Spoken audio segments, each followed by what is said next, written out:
Byłą miłość, zawiedzioną miłość, żonę, kochankę, przyjaciół, dzieci, rodziców, rodzeństwo, dobra materialne. Każdy, bez wyjątku. Ale każdy z nas, tak się składa, jest również mężczyzną. A w życiu każdego mężczyzny nadchodzi taki moment, kiedy mężczyzna dojrzewa. Jeden później, drugi wcześniej. Ale uciec się przed tym nie da, choćby nie wiem jak się starać. A gdy mężczyzna dojrzewa, pragnie robić coś sensownego. Coś, o czym ludzie by pamiętali. Coś, co będzie warte wspomnień. I zabiera się do poszukiwań. A gdy już nadejdzie ten cel, stara się go zrealizować.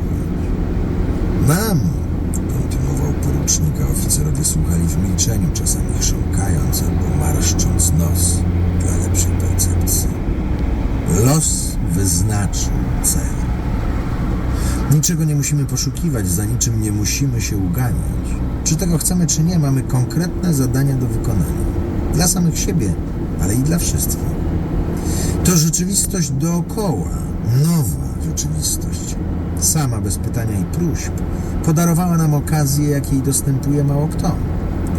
Możemy zostawić po sobie coś bardzo konkretnego. Możemy to zrobić zgodnie z własnym sumieniem.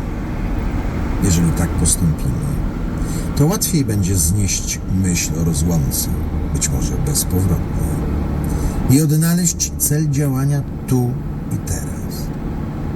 Zwłaszcza, mówił dalej cichym, hipnotycznym głosem, że jesteśmy wszyscy zawodowymi żołnierzami.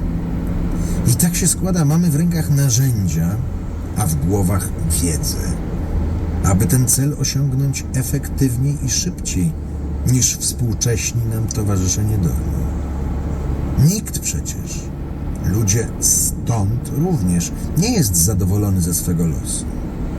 Tamci, gdyby mogli, natychmiast wybraliby inną rzeczywistość. Ale nie lenią się i robią wszystko, by przybliżyć dzień, kiedy otaczający ich i nas koszmar się skończy. Po prostu róbmy swoje, a rezultaty przyjdą wcześniej niż się spodziewali. Borek pamiętał swój początkowy sceptycyzm, gdy wysłuchiwał tej argumentacji. Ale gdy już nieco osiadł w nowej rzeczywistości, gdy minął pierwszy szok, gdy zobaczył wreszcie, że w Niemców da się uderzyć celnie i mocno, a porucznik ma głowę na karku i godne podziwu umiejętności, powoli przekonywał się do tej uproszczonej i wymuszonej okolicznościami filozofii. Z czasem przyjął ją jako swoją. Potem już w ogóle przestał o niej myśleć, pochłonięty codziennymi obowiązkami. Batalion w akcji był właściwie touletant. Ciągle coś się działo i wymagało od wszystkich, począwszy od dowódców, a na ostatnich szeregowcach skończywszy, wielkiej koncentracji i wzmożonego wysiłku. To też porucznik Jakub Borek, pomimo targających nim wątpliwości i rozterek, umiał je wyłączyć, a w najgorszym razie zneutralizować i skoncentrować się na bieżącym zadaniu, takim jak dzisiejszy. Akcja miała być przeprowadzona w biały dzień, co zdarzało się już w przeszłości, ale generalnie biorąc pod uwagę skalę zaplanowanego działania, stanowiło pewne novum. Najtrudniejsza faza operacji, czyli skryte osiągnięcie podstaw wyjściowych, była już z wyjątkiem cholernego Echa 4 za nimi. Pozostawało oczekiwanie, chyba najgorsze ze wszystkiego. Spojrzał na zegarek.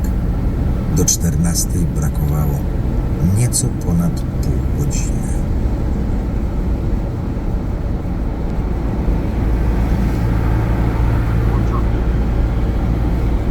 Halt! Wojtyński nie był zaskoczony okrzykiem, nawet dziwił się, że nastąpił tak późno. Szedł już od kilku minut. Nieśpiesznym krokiem minął Sienną, zbliżał się do skrzyżowania z Żelazną i Złotą. Zamierzał skręcić w Żelazną, minąć Chmielną, dojść do Alei Jerozolimskich, z których dochodziły poprzez zapadłą nagle ciszę. Potężny wybuch, który nastąpił kilkanaście minut temu gdzieś na Woli, był ostatnim słyszalnym akordem wielkiej bitwy. Odgłosy całkiem normalnego ruchu ulicznego. Miał więc nadzieję, na wtopienie się w tłum, złapanie rikszy albo tramwaju i wyniesienie się w diabły i to jak najszybciej. Wiedział, że nie nastąpi to bezboleśnie. Czekała go kontrola lub dwie, ale liczył na żelazne papiery, na pewność siebie, na znajomość psychologii i szczęście. Do tej pory ta mieszanka działała bez zarzutu. To też zatrzymał się zgodnie z poleceniem i poczekał, aż patrol w liczbie 6 SS-manów z bronią maszynową gotową do strzału podejdzie do niego szybkim krokiem. Dokumenty, warknął dowódca grupy, wyższy od porucznika o głowę drab, taksujący go zimnymi, uważnymi oczami. Oczywiście. Wojtyński starał się zachować spokój. Sięgnął powoli za pazuchę takim ruchem, aby tamtym się nie wydawało, że wyciąga broń. Nie chciał zdenerwować żadnego z 5 palców zaciśniętych na spustach. Podał dowódcy szarą książeczkę. Niemiec otworzył ją, nie spuszczając wzroku z twarzy porucznika. Kryminaldyrektor Anton Müller, powiedział w końcu, gdy już przeniósł spojrzenie na dokument. Komenda Kripo z Radomia. Zgadza się? Przecież umiecie czytać, sierżancie. Zapytał uprzejmym, swobodnym tonem, z wyczuwalną nutką wyższości. I celowo użył stopnia wojskowego, co dla SS-mana było swego rodzaju obelgą, a w najlepszym razie objawem lekceważenia. Umiem. Podoficer odniósł się do tych zabiegów z wystudiowaną obojętnością. I dlatego pytam, czy się zgadza. Owszem, zgadza się. Co tu robi oficer Kripo z Radomia? A to już nie powinno pana interesować, sierżancie. Powiem tylko, że wypełniam swoje obowiązki służbowe. Ja również, herr Kryminaldyrektor. Ja również. Zamknął książeczkę i zaczął nią poklepywać po grzbiecie swej lewej dłoni. Nie było łatwo podjąć decyzję o zatrzymaniu kapitana policji kryminalnej, choćby do wyjaśnienia. W razie pomyłki mogło to podoficera sporo kosztować. Siły porządkowe prowadzą w tym rejonie operacje o najwyższym znaczeniu dla bezpieczeństwa Rzeszy. Do moich obowiązków należy sprawdzenie wszystkiego, co uznam za podejrzane. Spojrzał przelotnie na sznur cywili, postawionych pod ścianą z rękoma do